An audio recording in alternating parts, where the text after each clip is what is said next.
Welcome back to Hold the Phone YouTube. Here are our best bets for college football. Week number 6. Last week was a roller coaster of emotions. Massive top 25 matchups. How will we ever recover from such an unbelievable Saturday of football? Well, these 5 games I'm looking at, it's the gift that just keeps on giving. Welcome back into this best sports betting show here on YouTube because of the people on the other side of this screen. Like the video, as we can continue to climb higher and higher the mountaintop. Luke, how are we feeling about this college football Saturday? Look, the weeks are going by fast. We always talk about it. Saturdays in the fall, it's starting to feel very fall-y, which is good for betting. It's good for football. You got baseball playoffs on. My brain is on overdrive. Overload. We've had the wild card round. Now we get Saturday, college football, Sunday, NFL slate. But I mean, look at this. Look at the names up there. Texas, Florida, Miami, Florida State, Vandy, Bama. It's unbelievable. Just when you thought it couldn't get much better, it keeps getting better. It just keeps getting better. It keeps getting Luke, better. I was thinking to myself, there's almost a joy and happiness that I get unexpectedly during the fall, where I'm just sitting on my couch and there's something in the air makes me feel a different way about how my day is going, how my weeks go by, and how the months feel. It's a different feel from when it's the summer, when it's the spring, when it's the winter. When I'm sitting there and school's back in session and football games are on and it starts to get a little bit cooler outside. There's just a different feel that's unexplainable. Weekends in the fall are unbeatable, but then the rest of the week kind of, Monday you got Monday Night Football, and then Tuesday you're already looking forward to Thursday, and then by Thursday comes you already got the weekend ready. I'm just happy. Yeah. It's just happiness. You can't put words to describe it. Let's dive in to an SEC matchup down in Gainesville. Yeah. Well, Florida, they go into the bye last week. Now they come out of it going against a Texas team welcoming down in a hell of a matchup between Arch Manning stepping foot back on the road in a very hostile environment down in Florida. Yes. Loop, and now we stare down the barrel of 7 points with DJ Lagway and Billy Napier's head basically already on a chopping block. Yeah, look, Florida starts the year beating Long Island 55-0. Since then, 16 points against South Florida loss, 10 points against LSU loss, 7 points against Miami loss. Yeah, look, last year, this matchup in Texas, the Longhorns win 49-17. Slapped them. But now we're looking at 2 unreal top 10 defenses in the country going toe-to-toe down in Florida. Yes. An SEC matchup, a very hostile environment. So where do we turn? Because we know the defensive side of the football is going to be there. Which offense can get things rolling? Because now we've seen Arch go back and forth. Sam Houston State, how are you? But then other games struggle against Flexing all over Sam Houston State. Yeah.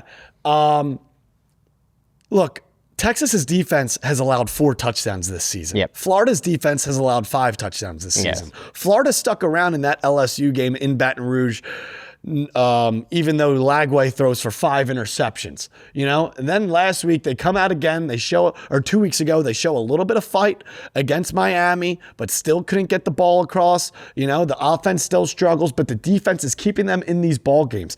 I keep talking about road game for Florida. How poetic would this be for just an unreal bounce back spot for the Florida Gators and Billy Napier to then turn around and be able to get the job done against a Texas team in the comfort of their own home? Because we know Arch Manning on the road is definitely a wild card, definitely a big question. Especially against this defense. Yeah, look, everything is going against Florida. They're fighting for everything. Billy Napier might be fighting for his job. 100%. And then the other thing you like about Florida, Texas, if you look at the schedule, they got the Red River Shootout coming up. The following week. That was the next point I was going to make. Maybe a little look ahead. A little look ahead. We've seen look aheads in college. And realistically, we haven't seen anything from Arch Manning. Yeah. He wasn't good week 1. This is a nightmare And since spot. then, they played no one, and now this is a second real test. at the Swamp. The place is going to be buzzing. This is a nightmare spot for a team who back so far against the wall. They're in the goddamn living room at this point. I don't want to say anything else. We're taking Florida +7. We're going to see if at some point this offense can flip the page into the next chapter. I know Texas's defense is a top 10 in the country. However, we know that the Florida defense can keep them in this ball game and maybe create opportunities for the Florida offense. There's only been 18 offensive possessions this season to get past the 40-yard line against this Florida team. Yep. And they've gone against some pretty good fucking teams. Yep. I mean, it'd be nice to get 7.5. Maybe you wait. You know money's going to pour in on Texas. Yep. And if this goes to 6.5, then you already know you're on the right side, so you're fine taking it there. So maybe wait for 7.5. A lot of money line parlays. How in the world could Texas lose this game? Yep. Well, I think week 6 in college football could be a week of dogs barking. Maybe this could be a spot. I don't feel as confident because we haven't seen a lot of offense of production. I also wanted to see real quick what this over-under is. 42.5. Yeah, low. I kind of like the under, but I like Florida. Yeah, it's like, how are they +7. going to get there? How are you going to get there? All right. Love that first game, fellas. Let's continue on down the line to another glorious, glorious matchup of the battle civil war of Florida. Yep.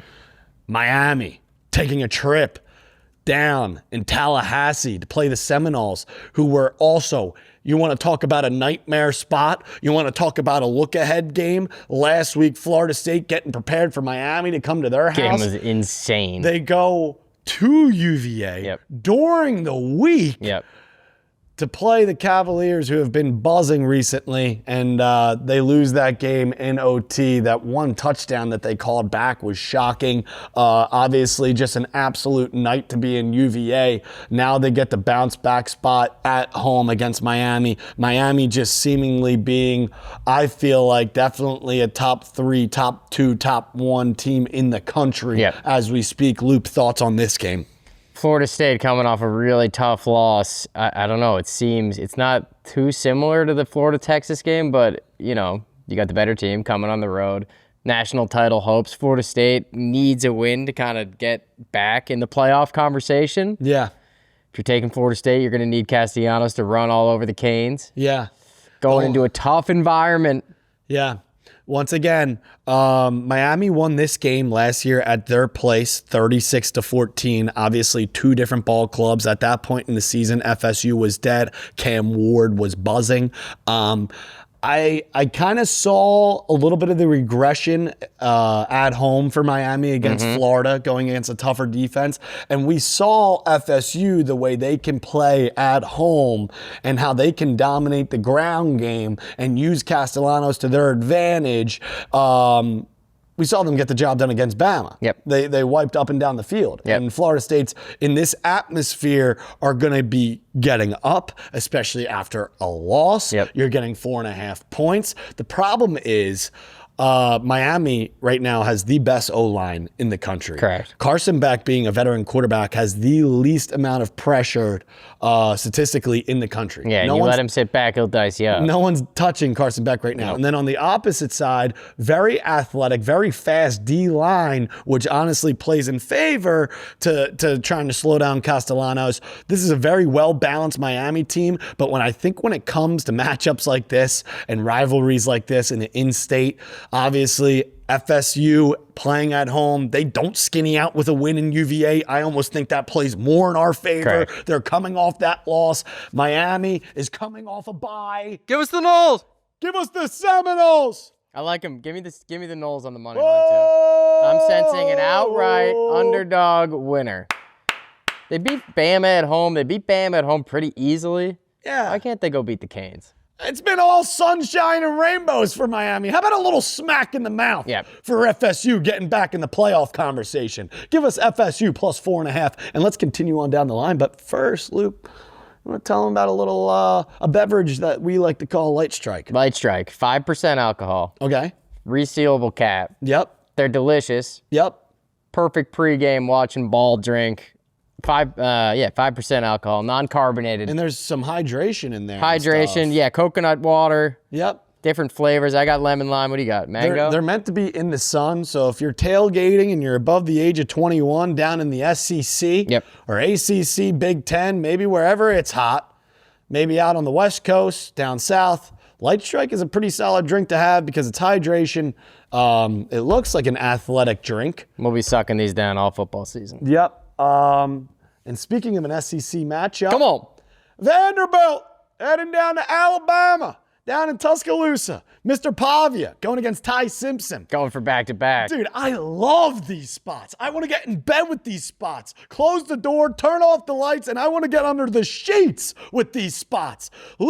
Vanderbilt coming in plus 10.5. This is a top 25 matchup. And obviously, billboards around the country, Ty Simpson, Kellen DeBoer, all the boys down in Alabama are back after getting the job done between the hedges where Georgia had won 33 straight ball games at home. Well, now we go back down to Tuscaloosa.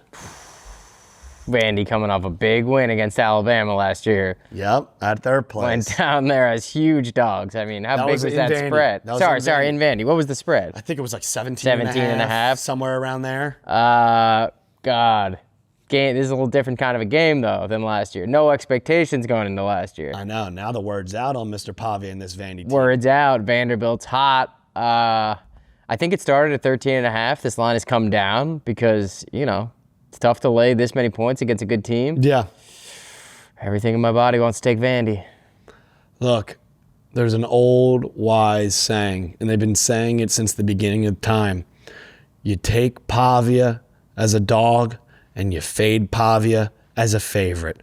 My hands are tied. Our hands are tied. You're going to give us 10.5 in a ball game where Bama is coming off their win of the biggest win of DeBoer's career. Yep. And now they're at home. You're telling me not everyone and their mother is going to think that Bama is now going to run it up against Vanderbilt? Well, not so fast. Vandy right now is the 4th most scoring offense in the country. Yep. This is not the Vanderbilt of old. This is the Vanderbilt of new. New look. There's a new shitstorm brewing, and it's moving down the radar to Alabama. Vanderbilt, we have to take at plus 10.5.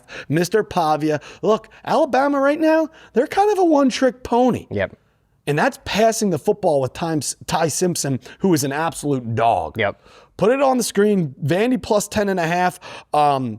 Pavia's too hot and it's too many points. It's too many points. Also, Bama against Georgia. I mean, first of all, they're coming off a huge emotional win. Also, Georgia what were they? 1 for 40 on third down. Yeah. Couldn't convert anything. Vanderbilt got to convert some third downs. Don't turn the ball over. Control the clock. Things that they do well. Yeah. Tick, tick, tick. I think Vanderbilt could win this game outright. Parlay How poetic once again would that be? Parlay the first 3 dogs on the money line. Get you about plus 3,300. Florida money line, FSU money line, Vandy money line. Look, I like all 3. We're going to stay conservative. We're going to take all 3 of the spreads. He is. I'm not. Look, Alabama, I feel like we hear all these stats, and we hear all these things, but it's all in the past with Saban. Alabama is 35-1 in their last 36 home games in Tuscaloosa. I think this Pavia and this Vandy, this could be a little Johnny Manziel moment. They got the chops for it. Now they're boys. It could be. See it all over Instagram, Johnny. This could be the Johnny Manziel moment, walking into Alabama and doing the unthinkable and getting the job done. Because if need be, he'll run 20 times this game. Mm-hmm. He'll run 25 times this game. Alabama's defense isn't fucking incredible, and they can't run the ball in offense. All they have, this isn't the Alabama of the past where they were so well-rounded on defense and offense. Vandy 10.5, put it on the fucking platter and serve it to me. All right, what's next? Oh, yeah, I like this game. Dude. I like this game. Big 12. I like this game. We win SEC. We win ACC, SEC now. We go Big 12 for the Cyclones, who are the top of the conference. Travel down to the Bearcats' house. Very sketchy, very sleazy. very interesting because we love our Cyclones, but Loop, now we're staring at an underdog on the road. It feels like one of those spots where you might have to close your eyes and take the Bearcats. How are you feeling in this matchup? Cincinnati coming off a massive win last week against Kansas, and once again, it's been all sunshine and rainbows over there in Iowa State. Yeah, we got the total listed up there because you love the total. You love one of these totals, and we're going to get to that. Yeah. But I will say, before we get to the total... If you have a lean in this game, I got a lean. Nice. Let's fucking go. Unranked team at home, favorite against a ranked team, 5-0 Cyclones. Do you have a stat for me? I just got to take the Bearcats. No, it's part of my DNA. Yeah. Your favorite over a ranked team that's 5-0. I just get scared Give about me the that short DNA. home dogs. Give me the short. And also, look, two high-scoring teams. And I feel like when Iowa State wins a close game, they're not winning 45-41. You know, they're not winning these high-scoring games. They like to kind of grind you down. Yeah. And I like a high-scoring game, and I like the Bearcats. When I look at this game, I immediately think over 56.5 with these two offenses going toe-to-toe. When you take Iowa State, put them on the road, they're going to have to find ways for and they will. They'll explosive score. and fireworks. But enable for Cincinnati, with where this spread being favorites at home, that tells me someone knows that they're going to be putting up points as well. Big 12 matchup, fireworks. This is an unexpected, just beautiful, beautiful game that we are being gifted by the college football gods. We love the coach for Iowa State. Oh, yeah. He gets in his bag, deep bag. Mr. Campbell. I relate Matty him to Campbell. Yep. I say he's a descendant of Dan Campbell. He gets in his bag and he knows how to get the offense up and down the field as well. Look, this is close your eyes, Big 12, big game. Take the over and have it dead. 56.5. Cincinnati offense is third in yards per play and is 132nd in defending the pass. It's unbelievable. Show me points. Show us points. Speaking of points. Big total here. This is what we could honestly ever dream of. This is all we ever wanted to dream of.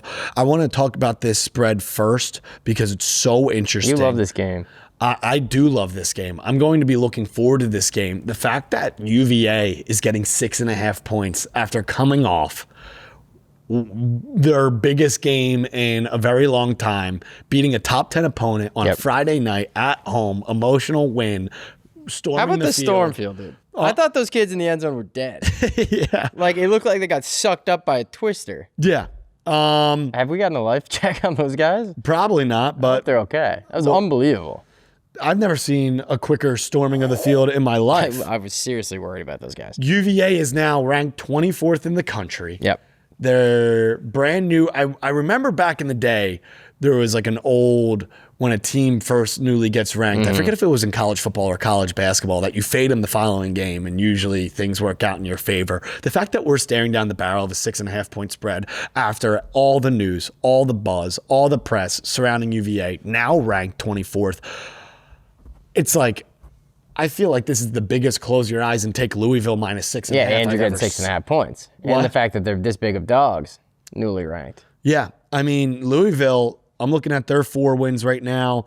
East Kentucky, JMU, Bowling Green, but last week got the job done on the road against Pitt. Yep. Not an easy place to play in the ACC either. Win that game 34-27.